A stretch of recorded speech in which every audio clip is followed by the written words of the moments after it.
Hello, this is the second part of my talk about my mother, Agnes Jelhof Jensen.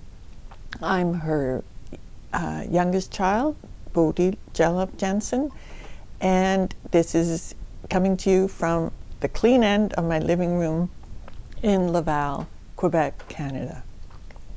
As I did with the first video, I'd like to start with a song, but first of all, I would like to thank the organizers of this conference for inviting me and going to all the trouble of putting on a conference, which I'm sure was a lot of work. As I did in the last video, I'm going to start with a song. We're all supposed to be at some sort of attention, and it's another military song referred to in my mother's books, her memoirs. And it's Den gang jeg drog afsted. Den gang jeg drog afsted, den gang jeg drog afsted. Min pige ville med, ja, min pige ville med. Det kan du ej, min ven, jeg går i krigen hen. Og hvis jeg ikke falder, kommer jeg nok hjem igen. Jeg var der ingen far, så blev jeg her hos dig. Men alle Danmarks piger, de stoler nu på mig. Og derfor vil jeg slås som tappert landssoldat. Hurra, hurra, hurra. I think I was slightly off tune, but all good songs should be slightly off tune. So I thought it would be useful to do this lecture with more of a chronological summary of what my mother wrote. She was born in Denmark in Frederiksberg in 1916. She graduated in 1941 with a BSc from Landbrugshøjskole, the Royal Veterinary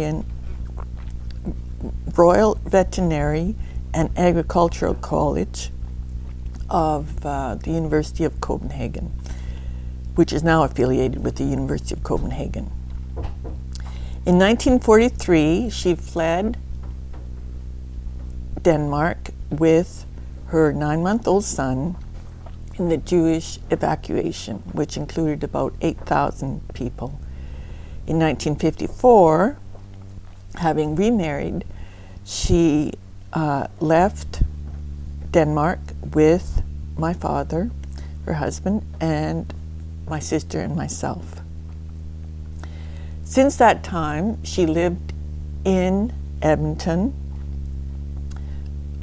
except for a brief period in Toronto. She became a Canadian citizen in 1959. She was a published author when we went to Denmark. She was a published author when she fled to Sweden. But as far as her books go, the first one was published, Hello Canada, in 1976, and recounts our first years in Canada. I showed you pictures of in the last video of those years. Then she wrote a history of the Danish church, which, even though she was of Jewish origin, we never went to any Jewish events, or we never went to a Jewish synagogue. We belonged to the St. Ansgar's Lutheran Church that's in here in Montreal, but Ansgar Lutheran Church in Edmonton. And my mother wrote a history of the church, but her name was never put on the book because at the last moment they did some major changes that she didn't agree with, and unfortunately coincided with the death of my father, so she just asked them to completely remove her name from the book. That was in 1989. The same year, the book Between Laughter and Tears, Midt mellem le and græde, her first memoir, came out, and in 1991, the second of her memoirs came out. also from Gulendale. Then we have Dilemma in 1993. This is a novel. Rather than memoirs, she decided that what she was going to relate about the Second World War was going to be fiction, because at one point she told me, no one can then say I was wrong. Fiction is fiction. So as long as it's credible, then it's acceptable. That was in 93. Who's It in Canada? The House in Canada came out in 94. That is about immigrants in Canada, in Edmonton. And basically my mother had seen this greenhouse sitting on the riverbank across the river from where we lived, and she put people in that house. And it's primarily an Italian family. Then she wrote a sequel to Dilemma. If any of you have read it in English or in Danish, it ends with the boat leaving for Sweden, and we don't know what happened. Well, I've read the sequel, and maybe one day we will publish it. But at that time, nobody in Denmark wanted to publish it. Therefore, she got the rights back to Dilemma, and I think she had the intention to maybe put out the book herself, maybe have it translated into English, I don't know.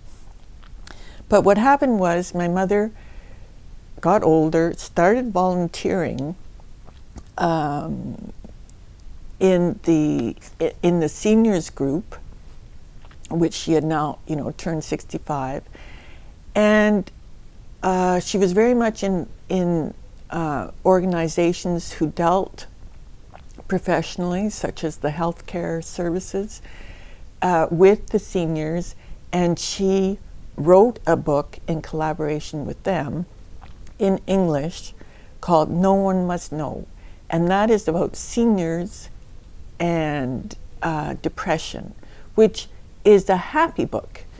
And as she says in the introduction, it's surprising. It may be surprising to some that you can actually write a happy book about depression.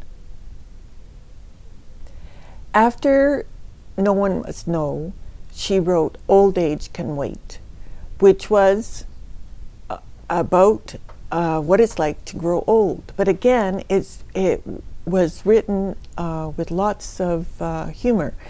And maybe one of the best chapters is Grandfather Has a Girlfriend. Or another one is, what is it, Sex or Soup? Anyway, Join the Choir. And she wrote a beautiful little poem which illustrates it. Though old as the hills, if you count my years, my heart still harbors a youthful laughter because I can taste the sweetness of life. That book came out in 1999.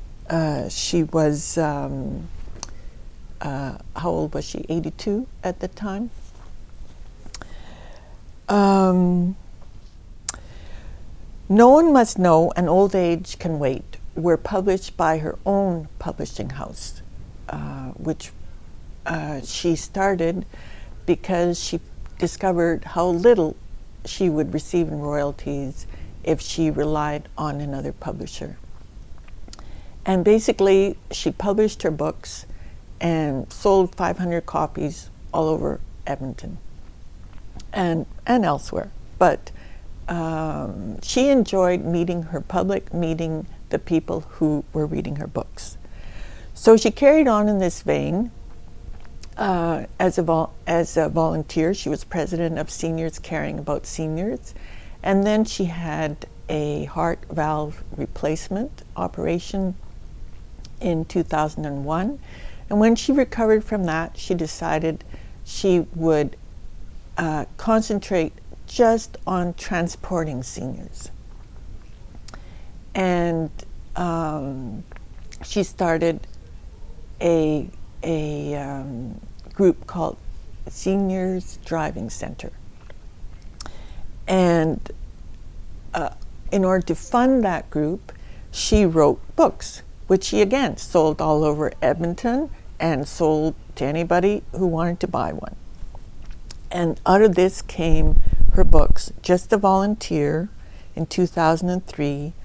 She republished Too Many Tomorrows, which was the original, or not quite the original, version of Who's It Canada, which she had written at about the same time that she wrote Hello Canada.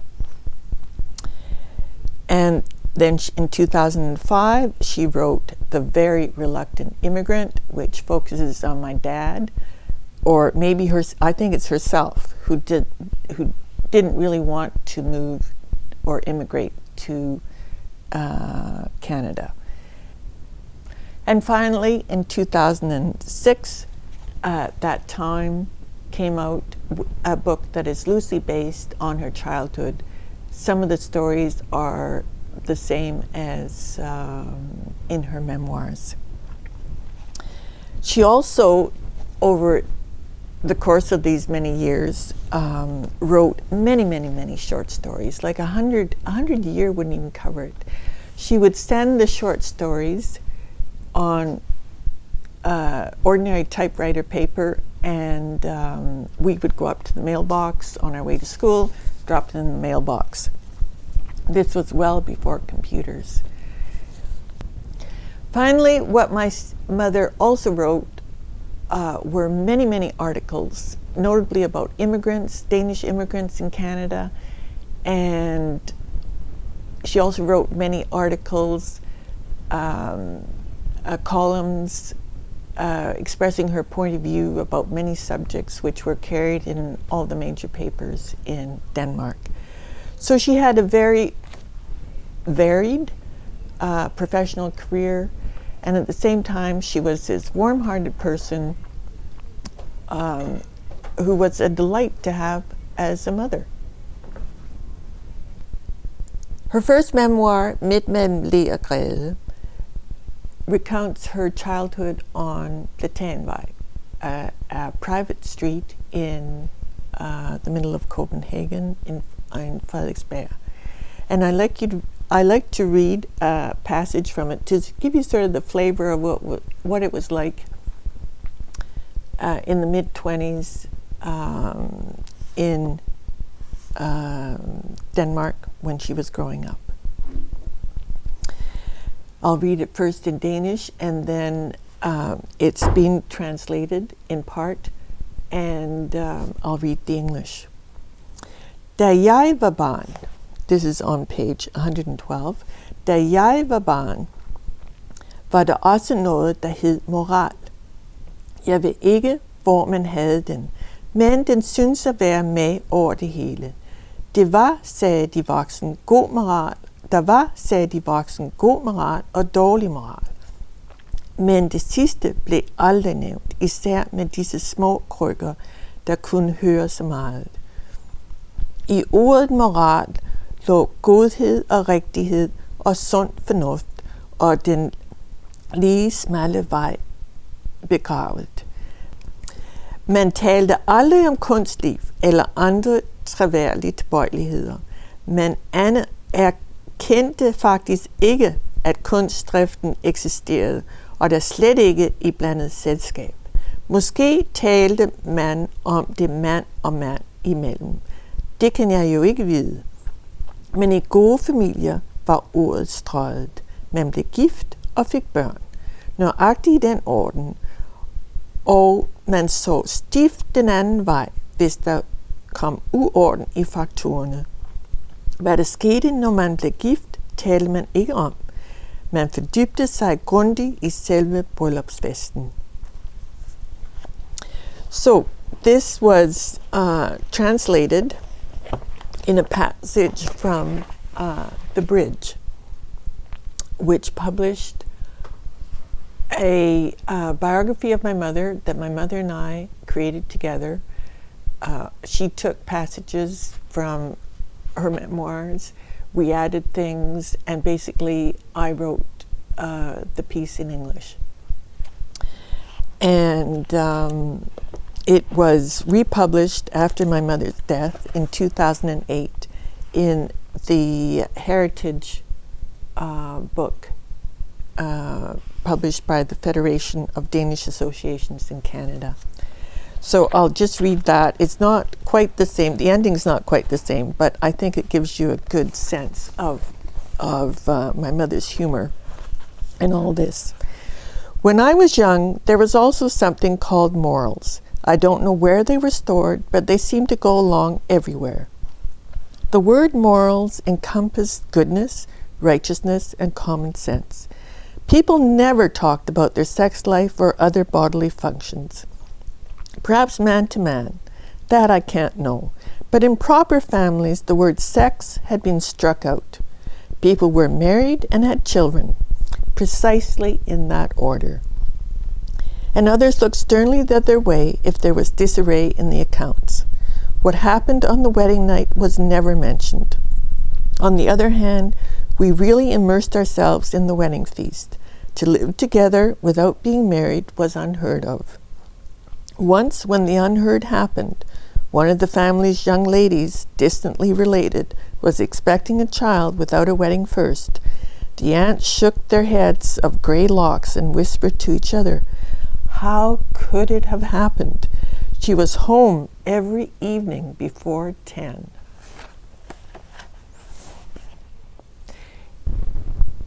In my mother's memoirs, she talks a lot about her confirmation, and she talks about the painting she received as a gift from one of her artist friends.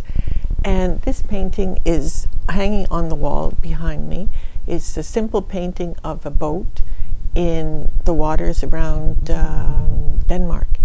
And actually, until I reread the books to prepare for these lectures, I didn't even realize I had the painting, but there it is. And true enough, my mother traveled with it throughout her life. She also, as she points out in Glemmebogen, the book of forgetting, that it's helpful to bring out the memories. And we have photo albums from that were produced at the time. One album actually has her initials on it. It's from 1931. And to give you an idea of what it was like when my mother grew up, I have selected photos which I know are of her and her siblings, either because she told me or because she has actually written on the photos who they are and what they are. The earliest photo is of her and her brother Olaf, and what struck me most about that photo was how much I look like my mother in my very first baby pictures, with this mass of black hair pointed up in a some sort of point on the top of your head, of my head, and her head. Then we have my mother in this famous carriage, huge carriage that I think all the children used, that was pushed around Frederiksberg garden when they went for their afternoon walks. My mother, she was called Sister, Syster, by her siblings, although she was the youngest of three girls. In that photo, she must be pushing 3. Then we have photos of my uncles and my mother, the 3 youngest.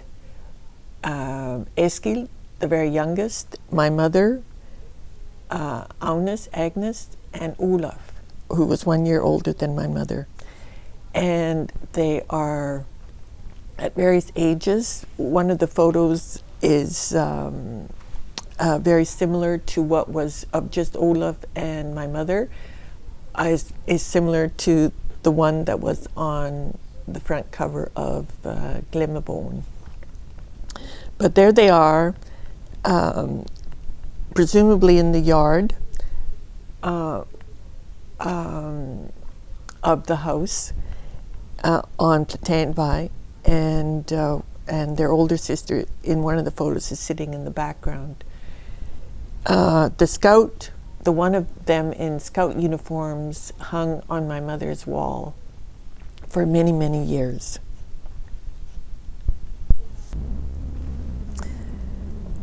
The pièce de résistance is my mother dressed as Josephine Baker. You may know that Josephine Baker was a, striptease artist. She has great connection to Montreal, where she is immortalized in her performances here. But when you read the description in my mother's book, it's rather funny, and I was really happy when I came across the photos, the two photos that I have in one of the photo albums, and at least she didn't put on blackface. But why not be Josephine Baker? Obviously, there was something there. And the bananas are just arranged just the way my mother described them. The other photos are of the family assembled at their summer cottage. You see my grandparents and their 7 children at the summer cottage where they went. They usually rented a place in Tisville every summer. And my mother has rather funny description of how my grandfather would show off his manliness on the beach by changing on the beach, which must have been quite a sight for something happening in the 20s and 30s in Denmark. Finally, we have the photo of the house itself on Plateinvej, one of the few photos where I can actually confirm that it is their house, Plateinvej 20, and the person in front is my aunt, Dot, who became a nurse. My mother's work is not forgotten, even though she wrote many years ago, started writing many years ago. As recently as 2 years ago, the school children in Denmark read one of her short stories. It's called Juleenglen, The Christmas Angel, which was first published in 1995 in the Julelampens Skær. This is one of the publications my mother wrote for it. This comes out every Christmas, still comes out every Christmas in Denmark. And in this particular one, she has three short stories, all under her own name. She also wrote under 2 pseudonyms, her mother's name, Rosa Hartvig, and her grandmother's name, Louise Simonsen. That was more for publications that didn't want to acknowledge that she was writing 3 short stories in the same publication. I, as her daughter, am very happy that my mother wrote, not least of all the English language books, which I recently read. In fact, I read all her books or listened to them on tape. And there's an amazing amount of personal information in the books, maybe things that others might not pick up, but there's an amazing amount of my mother's personality in those books. So it's as though, for me, she's still with me, not just in my memory, but I can read these books and refresh that memory. So if I leave you with anything, it would be to encourage all of you to write your memories, to write your memoirs, so that your own families would have something concrete, something they can refer back to. And it's not with a view to having it published. Nowadays, anybody can publish anything.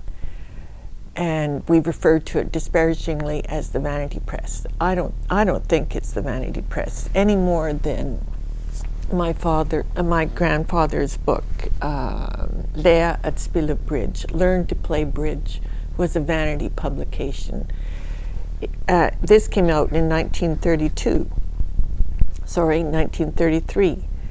And it's really funny for me, who rarely met my grandfather. We left Denmark when I was 5.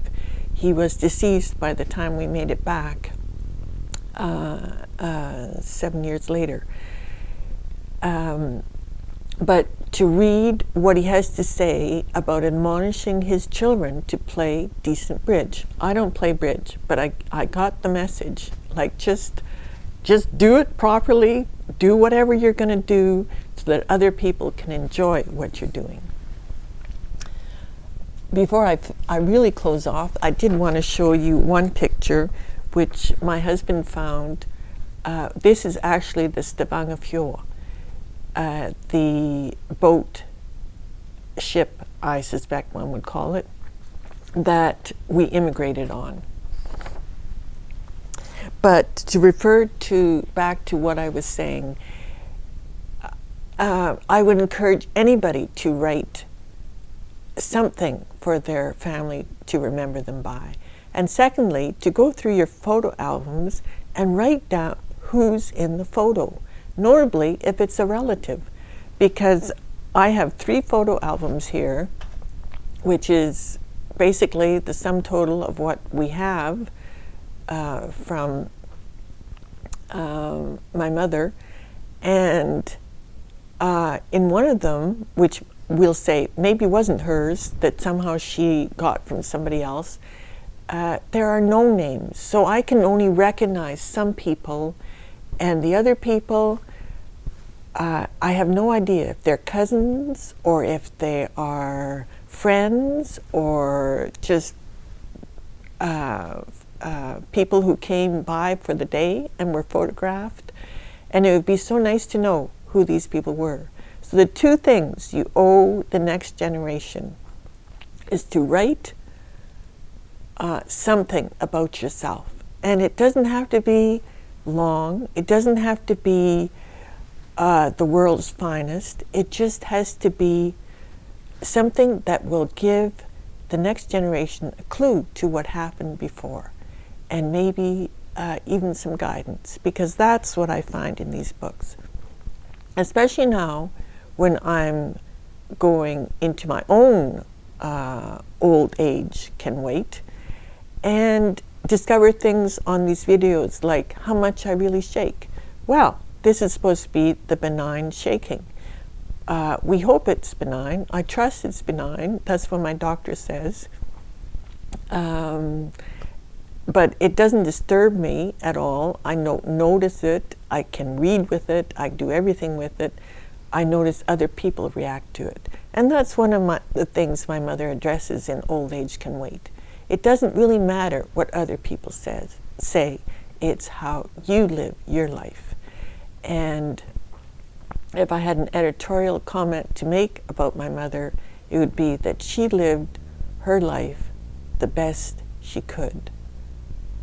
And I'm more than happy to be her daughter. I would be very pleased to answer any questions you have. And I've enjoyed doing this. And again, I thank the organizers.